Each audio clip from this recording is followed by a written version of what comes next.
Channel. यहाँ पे मैं आपको कंप्यूटर से जुड़ी हुई वीडियोस बना के देता हूँ। आज की वीडियो में मैं आपको ये बताऊंगा कि विंडोज 10 का मई 2020 में जो अपडेट आया है उसमें क्या क्या फीचर हैं, इसी का हम रिव्यू करेंगे। कुछ बहुत बड़े चेंजेस तो नहीं हुए, लेकिन छोटे छोटे बहुत सारे चेंजेस हुए हैं इसमें, जो हमें आपको पसंद जरूर आएंगे। बात सिर्फ पसंद नापसंद की नहीं है, बात यह है कि हमारे रोजमर्रा में काम भी आएंगे।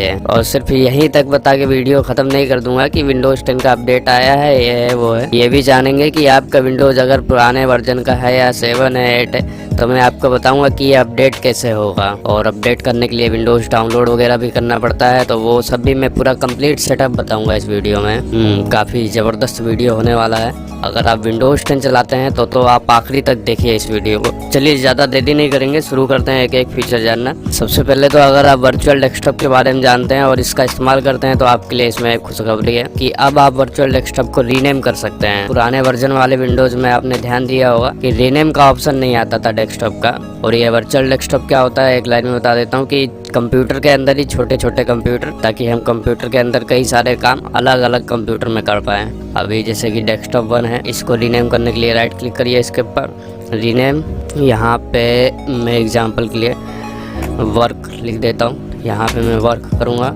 जो डेस्कटॉप 5 है इसमें मैं थोड़ा गाने वाने सुनूंगा, तो इसका नाम मीडिया रख दिया है। डेस्कटॉप 2 में मैं गेम खेलना पसंद करूंगा, तो यहाँ पे मैं गेम लिख देता हूँ। बाकी आप अपने हिसाब से कस्टमाइज कर सकते हैं। और जो दूसरे नंबर का अपडेट है, यहाँ पे आपको क्विक सर्च के कुछ ऑप्शन दिए जाएंगे, जैसे कि आज का वेदर कैसा है, आज की टॉप न्यूज क्या है, टुडे की क्या हिस्ट्री है। और साइड में देखिए एक छोटा सा आइकन भी दिया हुआ है स्क्रीनशॉट जैसा। ये स्क्रीनशॉट लेने के लिए नहीं है, वो तो आप लोग लेते ही रहते हैं। इसके ऊपर क्लिक किया, जैसे कि अब कोई इमेज सर्च करनी है इंटरनेट पे कि इसके बारे में बताओ जरा हमें क्या चीज़ है। एग्जांपल जैसे कि मैं इसके बारे में सर्च करता हूँ। अभी ये बिंग के ऊपर सर्च होकर मुझे बताएगा कि ये क्या चीज़ है। आप देख सकते हैं कितना ज़बरदस्त काम कर रहा है। ये टावर के बारे में मैंने सर्च किया था, इससे रिलेटेड और भी कई सारी स्टोरी लेके आया है ये। आप इसका इस्तेमाल कई तरह की सर्च में कर सकते हैं। अब जो चौथा अपडेट देखा मैंने, वो इससे भी कमाल का लगा मुझे। आज के पहले वर्जन वाले विंडोज में अगर माउस का रंग और स्टाइल वगैरह चेंज करना होता था तो हम आराम से कर लेते थे, लेकिन माउस के कर्सर का स्टाइल वगैरह नहीं चेंज कर पाते थे। वही फीचर अब आपको इसमें देखने को मिलेगा।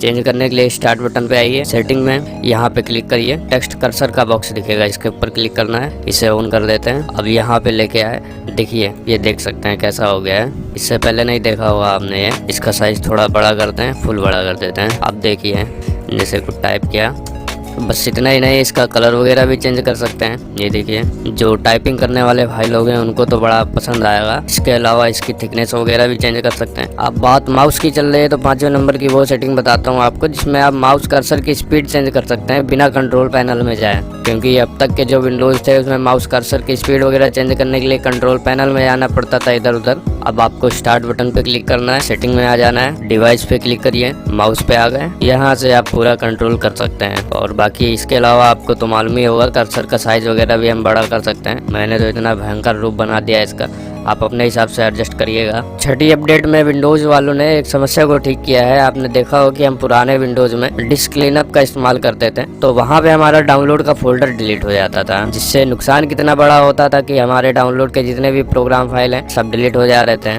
अब ऐसा नहीं होगा, मैं दिखाता हूँ आपको। स्टार्ट बटन पे क्लिक किया, डिस्क क्लीनअप, ओके।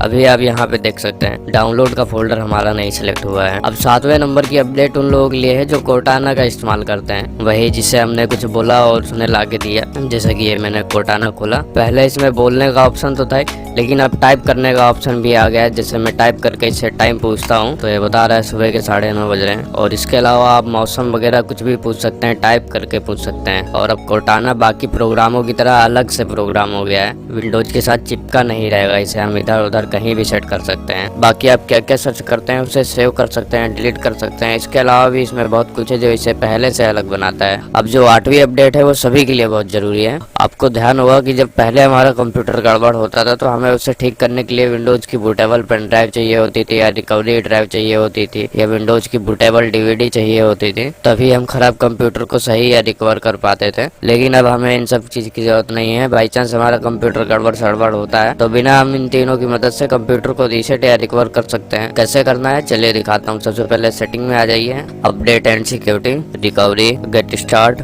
यहाँ पे अब सिंपल है, रीसेट का ऑप्शन आ जाएगा। जाएगा। जैसे रीसेट पे क्लिक करेंगे रीसेट होने लगेगा। मैं आपको दिखाना ये चाहता हूँ, यहाँ पे अभी रीसेट हो जा रहा है, इसमें जरूरत नहीं है उन तीनों रिकवरी वाली चीजों की, लेकिन अगर जरूरत होगी तो यहाँ पे क्लाउड डाउनलोड का ऑप्शन दिखेगा, उसमें आपके कंप्यूटर के लिए जो भी फाइलें वगैरह चाहिए होंगी वो इंटरनेट से डाउनलोड हो जाएगी। अब नंबर 9 की जो अपडेट है उसे आप बड़ी समस्या का सुधार बोल सकते हैं या एक बहुत बड़ी आवश्यकताओं की पूर्ति बोल सकते हैं। आपको ध्यान होगा कि जब हम विंडोज में नेट कनेक्ट करते थे, अब सबके पास ब्रॉडबैंड वगैरह तो लगा नहीं होता है कि भैया अनलिमिटेड स्पीड आ रही है। बहुत लोग मोबाइल वाला इंटरनेट यूज करते हैं, उनके पास जो है डेटा की कमी रहती है।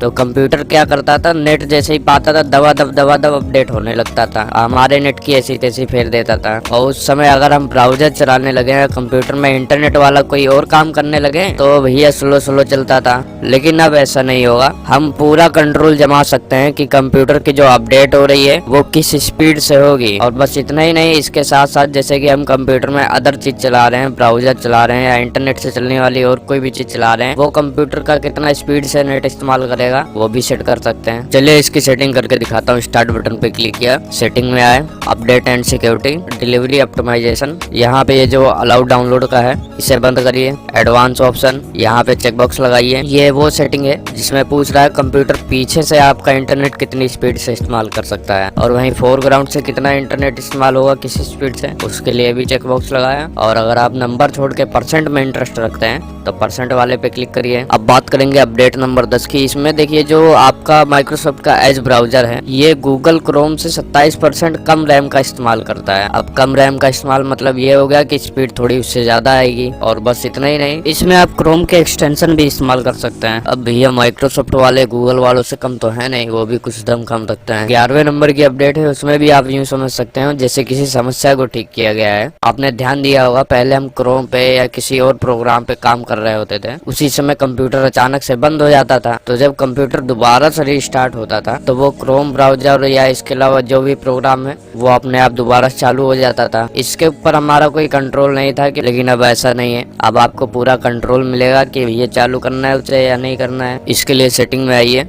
अकाउंट्स, साइन इन टाइम में आइए, थोड़ा नीचे करेंगे रिस्टार्ट का ऑप्शन दिखेगा। अभी मैंने बंद कर रखा है, यानी कि कंप्यूटर अगर मैं रिस्टार्ट करूंगा और क्रोम चल रहा होगा तो क्रोम ओपन नहीं होगा। मैं चाहूं जैसे कि मैं रिस्टार्ट कर रहा हूं कंप्यूटर, उसके बाद मेरा क्रोम चल रहा था दोबारा चलने लगे तो इसे ऑन कर दिया। अब जो 12वें नंबर की अपडेट है वो छोटी छोटी अपडेट है। आपने देखा होगा कि पहले हमारे वाईफाई में ये लॉक के निशान नहीं बने आते थे, अब बने आ रहे हैं, तो इससे थोड़ा वाईफाई देखने में अलग ही लुक दे रहा है। और इतना ही नहीं, अगर आप टास्क मैनेजर में जाते हैं तो यहाँ पे आप देख सकते हैं कौन सी डिस्क एसएसडी है, कौन सी डिस्क हार्ड डिस्क है। इसके अलावा टास्क मैनेजर में अब आप जीपीयू का टेम्परेचर भी देख सकते हैं। मेरे कंप्यूटर में अभी काम कर तो नहीं रहा है, लेकिन माइक्रोसॉफ्ट कहता है कि अब आपको जीपीयू का टेम्परेचर दिखेगा।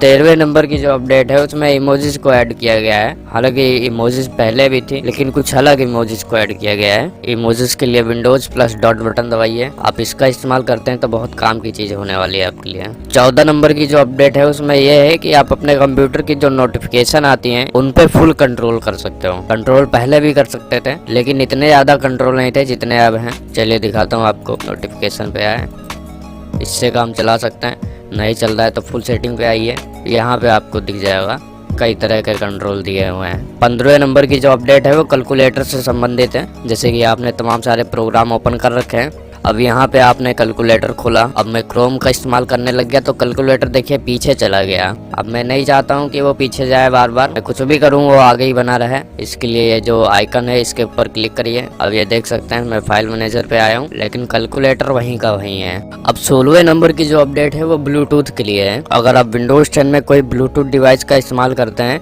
तो उससे कनेक्ट करने के लिए आपको विंडोज 10 की सेटिंग में जाना पड़ता है, यहाँ वहाँ फिर कनेक्ट होता है। लेकिन अब ऐसा नहीं होगा, कंप्यूटर का ब्लूटूथ होने एक छोटा सा नोटिफिकेशन पॉपअप आएगा। अब यहाँ पे सिर्फ एक क्लिक से आप कनेक्ट कर सकते हैं। अब बात करेंगे अपडेट नंबर 17 की। ये अपडेट गेमिंग वालों के लिए बड़ी स्पेशल अपडेट है। इसमें आप गेम खेलते समय कंप्यूटर पे ये नजर रख सकते हैं कि कंप्यूटर में इस समय कितने फ्रेम पर सेकंड आ रही है, कंप्यूटर कितना सीपीयू यूज कर रहा है, कितना रैम यूज कर रहा है, कितना जीपीयू यूज कर रहा है। वैसे अपडेट तो इसके अलावा भी कई सारी हैं, कई तो मैंने डिस्क्रिप्शन में लिख दिए हैं और बाकी आपके लिए सरप्राइज है, आप खुद इस्तेमाल करिए। देखिए अब बात करेंगे कि विंडोज अपडेट कैसे करना है। सबसे पहले तो देखिए, अगर आप विंडोज 7 चला रहे हैं या विंडोज 8.1 चला रहे हैं तो इसके लिए एक सेपरेट वीडियो है। सेपरेट वीडियो इसलिए क्योंकि उसका पूरा सेटअप ही सेपरेट हो जाता है। वीडियो का लिंक आई बटन पे दे दिया है। देखिए पूरा A to Z बताया हुआ है कि विंडोज डाउनलोड कैसे करना है और आखिरी में एक्टिवेट कैसे करना है, सब सेटअप है। अब बात करेंगे उन लोगों की जिनका विंडोज 10 है लेकिन पुराने वर्जन का है, वो नए वर्जन में जाना चाहते हैं। तो सबसे पहले अपने विंडोज का वर्जन चेक कीजिए, कहीं आपका कंप्यूटर अपने आप ही अपडेट हो गया और आप इतना सारा इंटरनेट खराब कर दें। यहाँ पे WinVer लिखिए और एंटर कर दीजिए। वर्जन में देखिए 2004 है। अगर आपका 2004 नहीं दिख रहा है तो इसका मतलब अभी आपका लेटेस्ट वर्जन नहीं है। अब अपडेट करने के यहाँ से दो तरीके हैं। पहला तो हम कंप्यूटर की सेटिंग में ही जाके अपडेट कर सकते हैं, दूसरा हम विंडोज डाउनलोड करके मैनुअल अपडेट कर सकते हैं। सबसे पहले मैं पहले वाला बता देता हूँ जो आसान है। स्टार्ट बटन पे आए, सेटिंग पे क्लिक किया, अपडेट एंड सिक्योरिटी। ध्यान दीजिए आपका इंटरनेट कंप्यूटर में कनेक्ट होना चाहिए। चेक अपडेट पे क्लिक कीजिए, अपडेट चेक होगी और डाउनलोड होगी और फिर इंस्टॉल हो जाएगी। अब बहुत लोगों के कंप्यूटर में ऐसा होगा कि यहाँ पे एरर मैसेज आएंगे, यहाँ से उनका काम ही नहीं बनेगा, तो उन्हें वही दूसरा तरीका इस्तेमाल करना पड़ेगा। विंडोज डाउनलोड करना है, डाउनलोड करने के लिए ब्राउजर पे आ जाइए, यहाँ पे लिखिए डाउनलोड विंडोज 10, सर्च। ध्यान से देखिए जो वेबसाइट में ओपन कर रहा हूँ यही ओपन करिए। डाउनलोड टूल दिखेगा, इसके ऊपर क्लिक करिए, ओपन फाइल पे क्लिक किया, यस ये टूल लॉन्च होगा आपके सामने। अगर लॉन्च नहीं हो रहा है तो 10-5 मिनट इंतजार कर लीजिए, किसी कंप्यूटर में समय लग जाता है। अभी एक्सेप्ट पे क्लिक करिए, ब्राउजर को आप क्लोज कर सकते हैं। तो ऑप्शन आएंगे आपके पास, ऊपर वाला इस्तेमाल करेंगे तो कंप्यूटर ऑनलाइन ही अपडेट होने लगेगा। ये समस्या वाला काम है। अगर बीच में इंटरनेट वगैरह बंद हो गया, डिस्कनेक्ट हो गया तो कंप्यूटर कोमा में चला जाएगा। इसीलिए हम ISO फाइल डाउनलोड कर रहे हैं कि हमारा काम लोहा हो। क्रिएट इंस्टॉलेशन मीडिया, अब नेक्स्ट पे क्लिक करिए। यूज डॉक्यूमेंट को अनमार्क कर दीजिए। आर्किटेक्चर में आएंगे, बहुत सिलेक्ट करिए। बहुत से ये फायदा होगा, जैसे कि हमें किसी कंप्यूटर में 32 बिट का विंडोज डालना है तो वो भी डाल देंगे, 64 का डालना है तो वो भी डाल देंगे। नेक्स्ट ISO फाइल पे क्लिक करना है, नेक्स्ट। अब ये पूछ रहा है कि ये ISO फाइल आप कहाँ पे सेव करोगे। दिस PC में आ जाते हैं। आपको सलाह दूंगा लोकल डिस्क C छोड़ के आप और कहीं सेव कर सकते हैं। ई में सेव कर देता हूँ, सेव।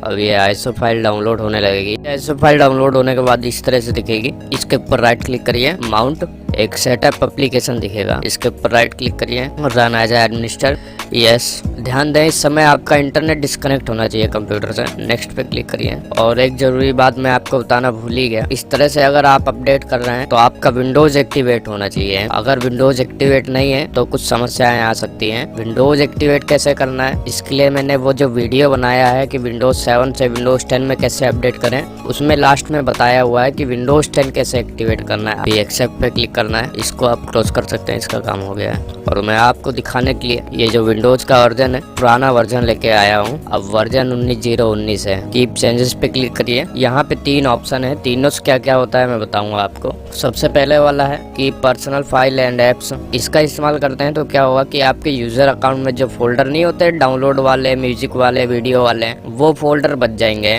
इसके साथ ही जैसे कि मैंने क्रोम ब्राउजर डाल रखा है, इसमें मेरा कुछ डाटा सेव है, पासवर्ड वगैरह, वो भी बच जाएगा। मैं फोटोशॉप का इस्तेमाल करता हूँ, उसमें मेरी कुछ सेटिंग सेव हैं, वो भी बच जाएगी। बाकी आप कोई भी थर्ड पार्टी ऐप्स जोड़ लीजिए जो आपके कंप्यूटर में इंस्टॉल है, वो सब बच जाएंगे। दूसरे नंबर का इस्तेमाल करते हैं तो इससे ये होगा कि यूज़र अकाउंट में जो भी फोल्डर हैं वही डाउनलोड, म्यूजिक, गाने वगैरह वाले वो बच जाएंगे। बाकी जैसे मैंने क्रोम ब्राउज़र डाल रखा है, फोटोशॉप डाल रखा है, थर्ड पार्टी एप्स, वो सब अनइंस्टॉल हो जाएंगे। और तो और विंडोज़ के ड्राइवर भी चले जाएंगे अगर आपने कुछ ड्राइवर वगैरह डाले हैं। ड्राइवर वो होता है जो विंडोज़, कंप्यूटर और माउस के बीच कनेक्शन बनाता है। अगर ये ना हो तो हमारा माउस नहीं चलेगा। अब अगर नथिंग पे क्लिक करते हैं तो इसमें आपके सारे फाइल फोल्डर भी डिलीट हो जाएंगे। सारे नहीं, मतलब जो लोकल डिस्क C में है। ध्यान से सुनिए बात, यहाँ पे हम सिर्फ लोकल डिस्क C की कर रहे हैं, ये C के अलावा किसी और को नहीं छेड़ेगा। आप चाहे तीनों में से किसी का इस्तेमाल कर लीजिए। तो हम बात अपनी वही चालू करते हैं कि आपकी C ड्राइव में जितने भी फाइल फोल्डर हैं पुराने, वो सब डिलीट हो जाएंगे, प्रोग्राम वगैरह भी डिलीट हो जाएंगे। तो हमें तो अभी सिर्फ अपडेट करना है, हमारा सब कुछ पुराने वाला रहना चाहिए। सबसे ऊपर वाला सिलेक्ट किया, नेक्स्ट। और आपको मैं सलाह भी दूंगा कि सबसे ऊपर वाला ही सिलेक्ट करिए, इसमें आपको किसी टाइप का कोई झंझट नहीं करना पड़ेगा। दोबारा से एक बार कंफर्मेशन के लिए आएगा। अभी ठीक है, इंस्टॉल। अब कुछ इस तरह की स्क्रीन आ जाएगी और इंस्टॉलेशन प्रोसेस अब चालू हो गई है। आपके कंप्यूटर में 10 मिनट, 5 मिनट, 1-2 घंटे का भी समय लग सकता है। तो जब तक आपका कंप्यूटर अपने आप स्टार्ट होकर डेस्कटॉप ना दिख जाए तब तक कंप्यूटर को पावर से कनेक्ट रखिए और खड़बड़ वाला काम बिल्कुल मत कीजिएगा। चुपचाप बैठे रहिए, काम हो रहा है होने दीजिए। सिंपल है, कंप्यूटर अपडेट होने के बाद कुछ